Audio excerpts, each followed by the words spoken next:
if we're going to do a Roth conversion, it's got to be before the end of the year. If we're going to contribute to a company, a 401k, 403b, a simple plan, we have to do that out of payroll before year end.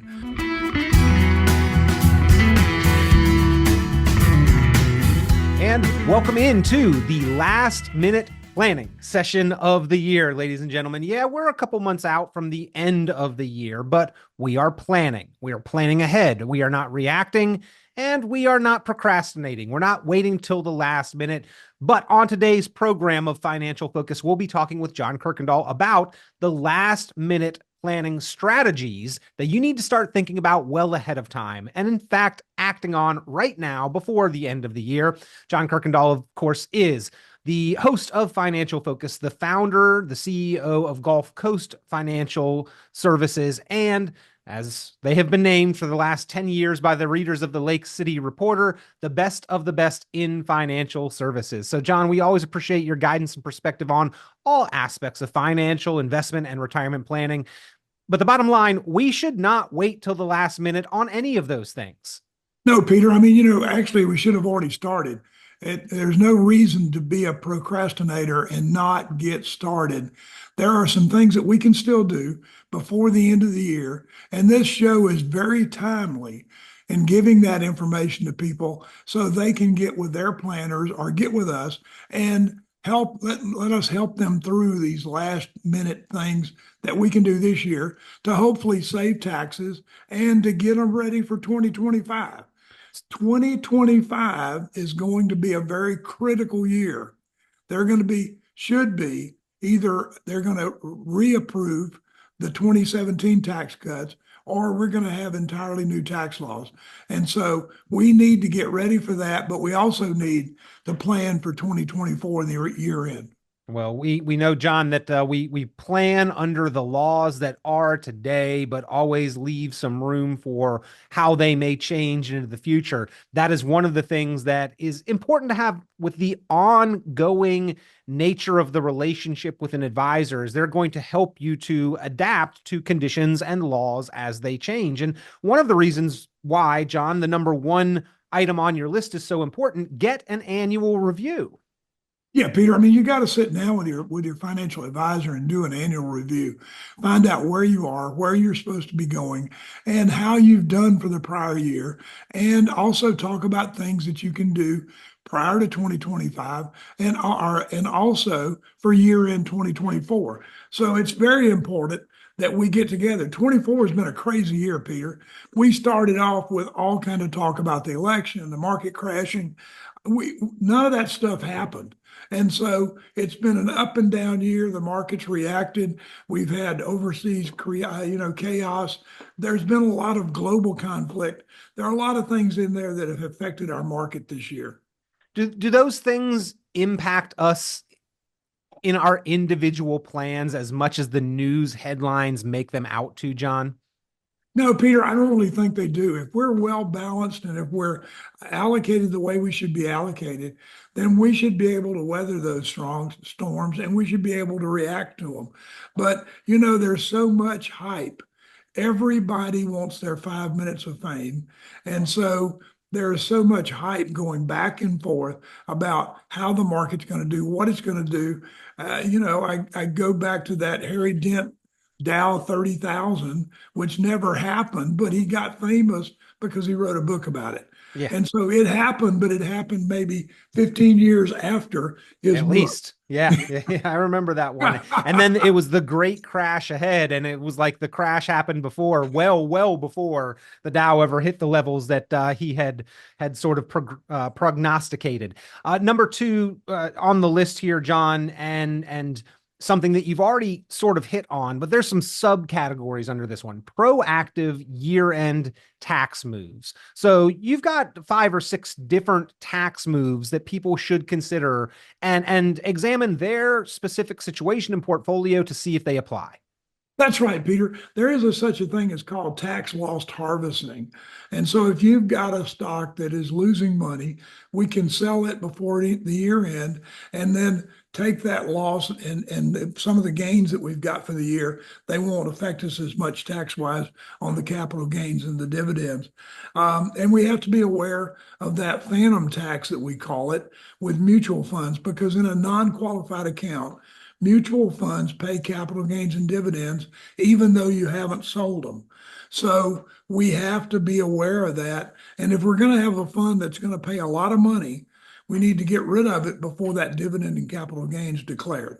And then absolute deadline here, John, RMDs or contributions to those employer sponsored plans. Also a must, along with Roth conversions. By the end of the year, December 31st is the deadline, not to start, but to have those things completed.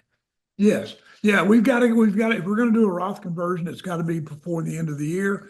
If we're going to contribute to a company, a 401k, 403b, a simple plan, we have to do that out of payroll before year end. So we can't make those up later. We've got to do them out of payroll. So all those things have to be done.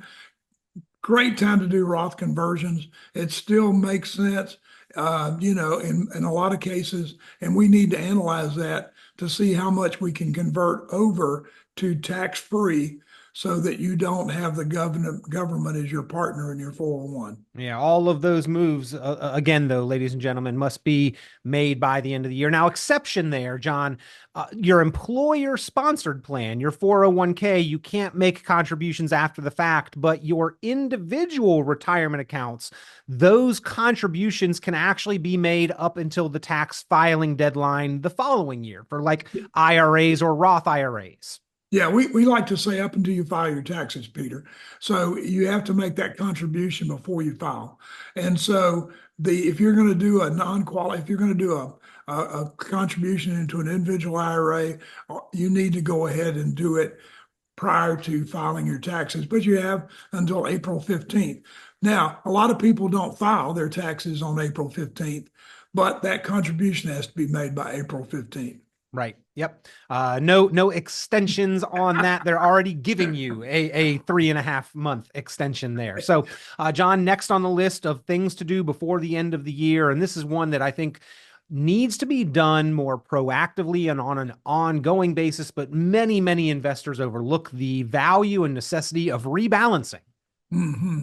Peter, we've had a great year, and a lot of the stocks and a lot of the mutual funds have had gains, large gains, and so your portfolio may be out of balance with what your risk tolerance is. So you can be real heavy in large cap growth, and we need to rebalance and put the portfolio back to where, as I like to say, we get that number that we can sleep at night.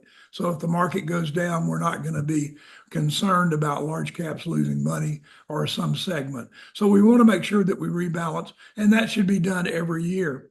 It's certainly something we need to do. John, it's shopping season, so why not shop your financial products and do a little checking of the rates that are available? Yeah, rates have vacillated a lot this year. We've gone up and down. And so some rates have gone down, some have gone up. So it might behoove you to take a look at what your bank's paying, what you're getting in CDs, where you are on your fixed annuities. And also, there are some ETFs that pay a 6-7% dividend. You may want to look at those and see how we can reallocate. John, income planning, it's one that you talk about often and the value and importance of it. We should begin income planning for retirement probably on the first day that we set foot into a job. It usually does not begin that early, but definitely before we are actually retired would be a better time than waiting and procrastinating and delaying on this one. I don't know how we can figure out where we are in our retirement process, Peter, without doing an income plan. How do I know if I have enough money set aside or if my saving rate is enough for me to have the income that I need on a daily, constant, fixed rate basis, that's going to come in predictable, sustainable money? How do I know that I've got that money unless I do an income plan? Everybody's retirement number is different. It may take 2 million for you to retire. It may only take 1 million for me to retire. Somebody else can retire on a 500,000. So we need to know, and the only way we can know is by doing that income plan, looking at how much we're going to need in retirement, and then working backwards so that we know how much money we've got set aside. Yeah, income planning, ladies and gentlemen, really is the number. That is the equation that can help you quantify, am I ready to retire, financially prepared for the decades of unemployment ahead that we plan to spend and enjoy and do things that gonna cost money all the way through. So make sure you're doing that income planning all along the way, and certainly before you retire, and then continue to check up on the income plan throughout your retirement. Speaking of checking, John, the credit checks. Now, when this is on the list here, and your note, how many notices have you received this year for data breaches with your information potentially compromised? John, thinking back, at least once or twice a month Yeah. this year, I've received one of those notices, and from companies that I didn't even know that I was doing business with or that had my information in the first place. Well, Peter, that's it. Your information is sold everywhere.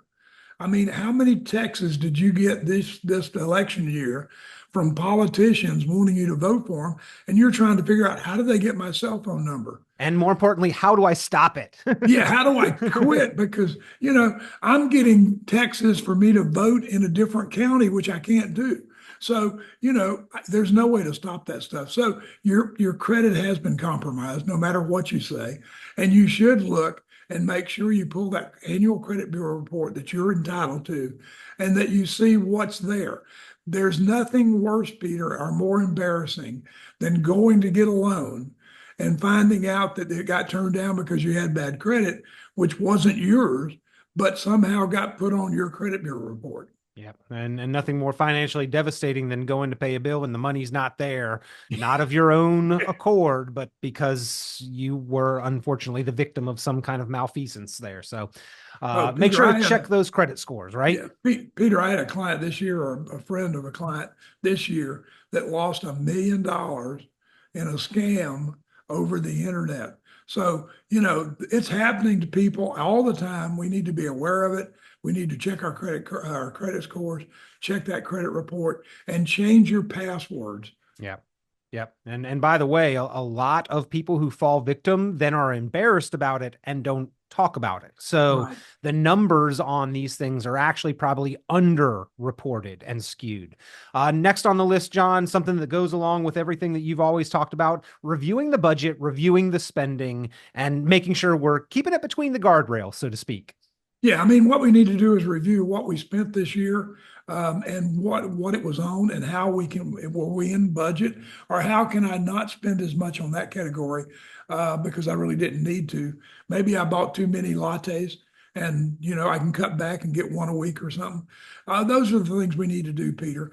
But it's all part of that income plan. If I know how much I'm going to need in retirement, then I can cut back now and save more so that I'm going to have that retirement.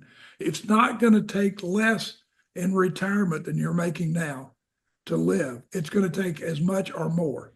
This generation is active and wants to remain active, spending money through retirement. It is expensive, more expensive in the future, even than it is today.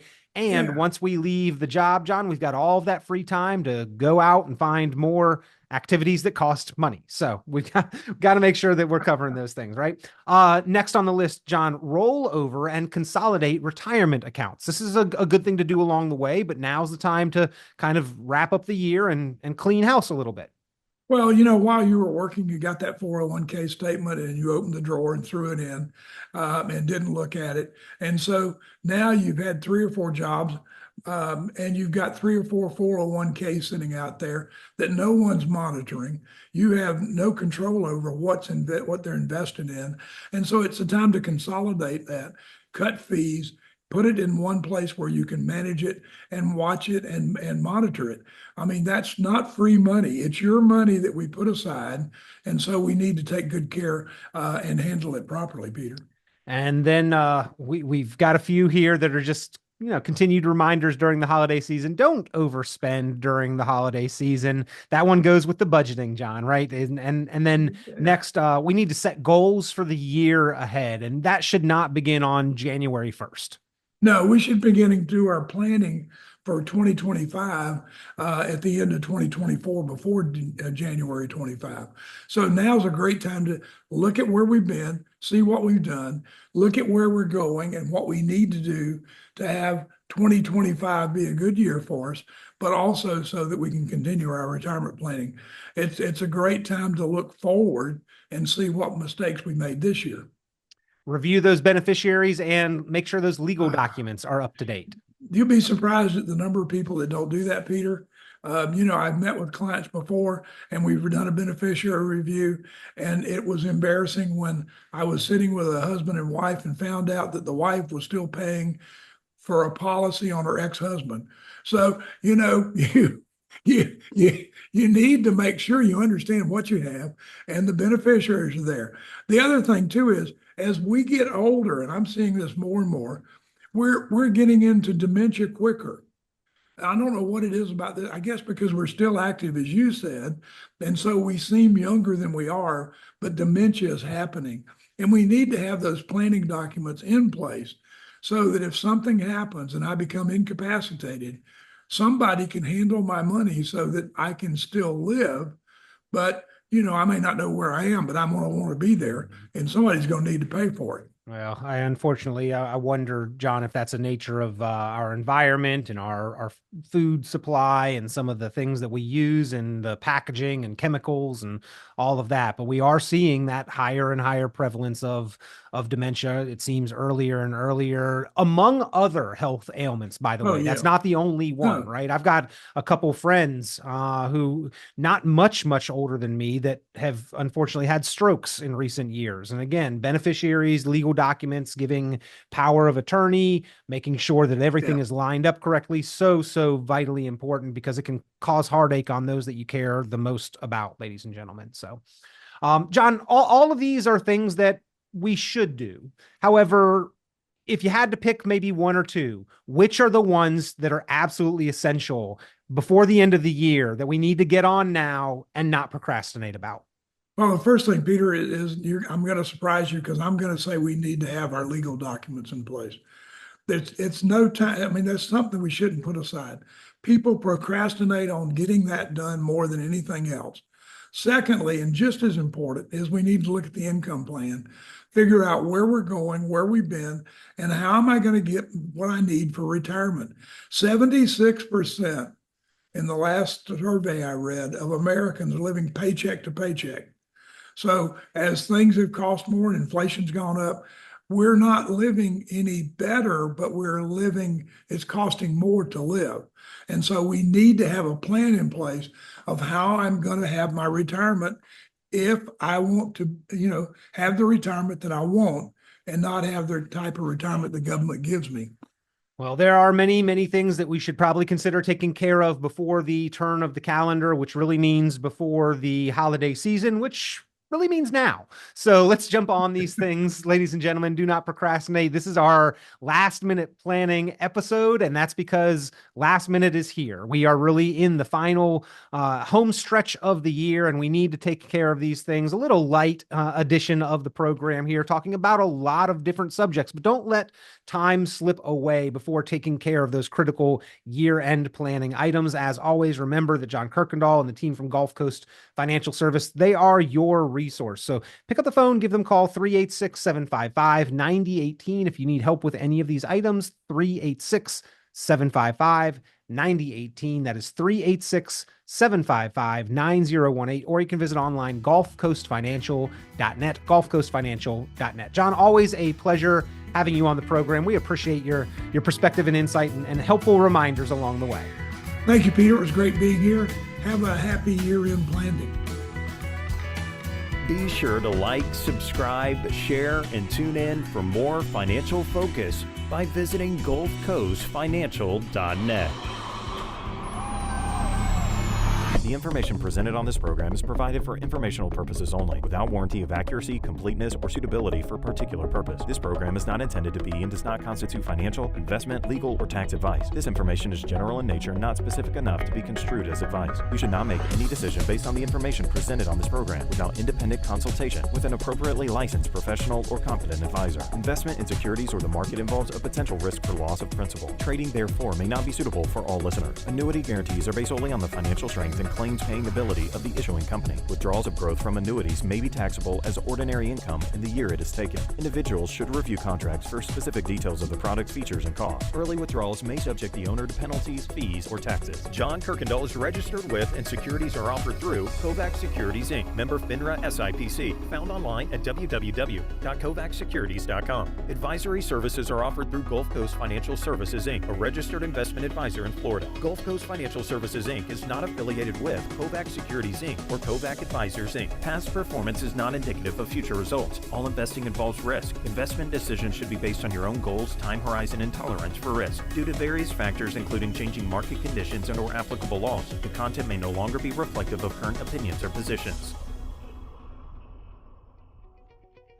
GulfCoast Financial Services Inc. has been named as Best of the Best since 2015 in the category of Best Financial Advisor in the Lake City, Florida area. The award was based on receiving the most votes in this category from a survey offered and tabulated by the Lake City Reporter. No direct or indirect compensation was provided to the Lake City Reporter and/or any raters, and the award is not contingent on future direct or indirect compensation offered to the newspaper and/or raters. Portfolio performance is not a criterion, and voting is open to any readers of the newspaper.